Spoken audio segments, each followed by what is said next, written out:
Ambi sir birthday ಅಂದರೆ ಮನೆ ಹತ್ರ ಬರೋದು, ತಮಾಷೆ ಬೈಸ್ಕೊಳ್ಳೋದು ಅದೆಲ್ಲ ಇರ್ತಿತ್ತು. ನಿಮಗಂತೂ ಫ್ಯಾಮಿಲಿಗಂತೂ ಸಿಗ್ತಾನೆ ಇರಲಿಲ್ಲ ಅಂಬಿ ಸರ್ ಅನಿಸುತ್ತೆ. ಯಾಕಂದರೆ ಬರ್ಡೇ ದಿನ ಫ್ರೆಂಡ್ಸು ಫ್ಯಾನ್ಸು ಸಾವಿರಾರು ಜನ ಬರ್ತಿದ್ದರು. ನಾನು ನಮ್ಮ ಮದುವೆ ಆದಾಗಿಂದಲೂ ನಾನು ನೋಡ್ಕೊಂಡು ಬರ್ತಾಯಿದ್ದೆ. ಅದೆಷ್ಟು ಜನ ಬರ್ತಿದ್ರು, ಸುಸ್ತಾಗೋರು. ಆ ಪ್ರೀವಿಯಸ್ ನೈಟಿಂದನೇ ಸ್ಟಾರ್ಟ್ ಆಗೋದು, ನೆಕ್ಸ್ಟ್ ಡೇ ಮಧ್ಯಾಹ್ನದವರೆಗೂ ಸಾಯಂಕಾಲದವರೆಗೂ ಜನ ಬರ್ತಾನೆ ಇರೋದು. ಇವರು ಒಂಥರ ಸುಸ್ತಾಗಿಬಿಟ್ಟು ಆ ಟವಲಲ್ಲಿ ಆ ಬೆವ್ರನ್ನ ಒರೆಸ್ಕೊಂಡು ಮತ್ತೆ ಊಟನೂ ಮಾಡ್ತಿರ್ಲಿಲ್ಲ, ಟೈಮ್ ಸಿಗ್ತಿರ್ಲಿಲ್ಲ. ಅಷ್ಟೊಂದು ಜನ ಪ್ರೀತಿಯಿಂದ ಅಭಿಮಾನಿಗಳು ಕರ್ನಾಟಕದ ಮೂಲೆಯಿಂದಲೂ ಬರೋರು.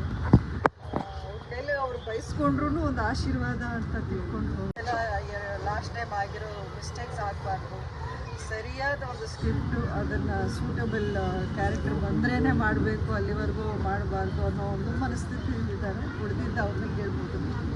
ರಾಜಕೀಯ ಬೆಳವಣಿಗೆ ಸೆನ್ಸೇಷನ್ ಆಗಿದೆ.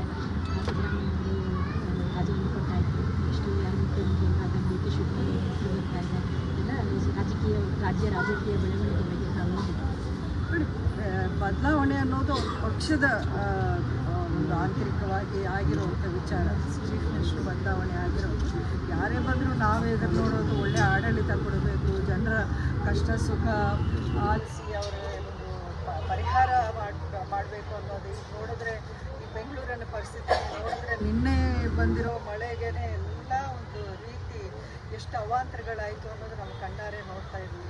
ಇನ್ಫ್ರಾಸ್ಟ್ರಕ್ಚರ್ ಅನ್ನೋದು ಎಲ್ಲೆಲ್ಲೂ ಸರಿಯಾಗಿಲ್ಲ. ಆಮೇಲೆ ಹಲವಾರು ಸಮಸ್ಯೆಗಳಿಗೆ ಎಲ್ಲೂ ಒಂದು ಉತ್ತರನೇ ಸಿಗ್ತಿಲ್ಲ ಗೌರ್ಮೆಂಟ್ ಕಡೆಯಿಂದ. ಸೊ ಇದನ್ನೆಲ್ಲ ಅಡ್ರೆಸ್ ಮಾಡಿ ಅಂತ ನಾನು ಕೇಳ್ಬೋದು. ಇರೋಂಥ ಅತಿ ದೊಡ್ಡ ಆಸ್ತಿ ಅಂದರೆ ಆ ಅಭಿಮಾನನೇ.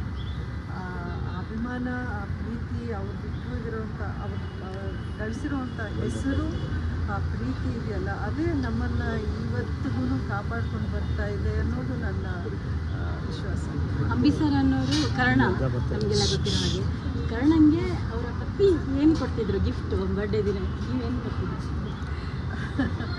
ಅವರು ಆ್ಯಕ್ಚುಲಿ ಹೆಚ್ಚಾಗಿ ಅವರ ಆ ಥರ ಆಸೆನೂ ಪಡ್ತಿರ್ಲಿಲ್ಲ. ಅವರು ಏನು ತುಂಬ ಶಾಪಿಂಗ್ ಮಾಡ್ತಿರ್ಲಿಲ್ಲ, ಇಂಥ ವಾಚ್ ಬೇಕು ಅಂತ. ಅವ್ರು ಕಾರ್ಸ್, ಗಾಡಿಗಳು ಇಷ್ಟ ಇತ್ತು, ವಾಚ್ಗಳು ಇಷ್ಟ ಇತ್ತು.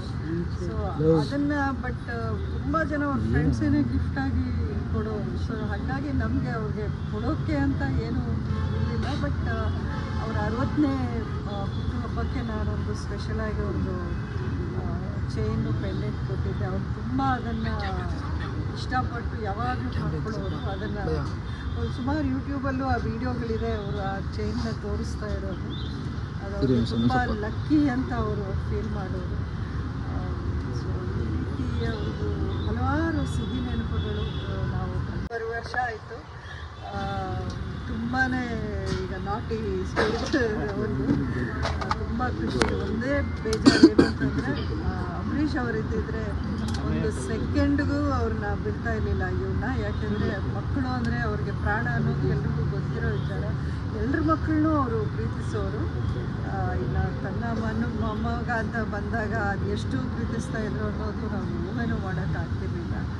ಬಟ್ ಎಲ್ಲೋ ಅವರು ನೋಡಿ ಖುಷಿ ಪಡ್ತಿದ್ದಾರೆ ಅಂತಲೇ ಅನಿಸುತ್ತೆ.